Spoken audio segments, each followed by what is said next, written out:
Welcome to Luca is a Billionaire, where the only thing I invest in is your answers. You will start by preparing the device, enable installation from unknown sources, or allow the specific installer in Play Protect. Next, verify the APK file, compare file size and signature to the original, and confirm the package name matches.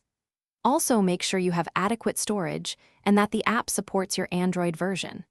Once done, use a file manager to run the APK installer.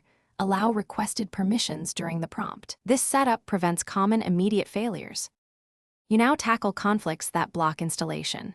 If a previous app with the same package name exists, uninstall or remove its data. Leftover signatures cause rejection.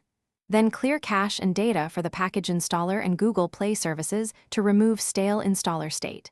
If the APK is split or uses app bundles, use an APK splitter or ADB install with the correct flags to accept replaceable signatures.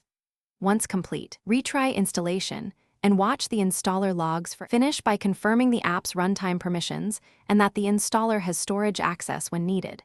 If signature mismatches persist, re-sign the APK with the original certificate or obtain an official build. Changing signatures prevents upgrades. When installations still fail, connect to a PC and run logcat to capture the install error. This gives the exact code and reason. If you see parse error or install failed insufficient storage, address that directly. One key tip: always test with a clean user profile before assuming device-wide issues.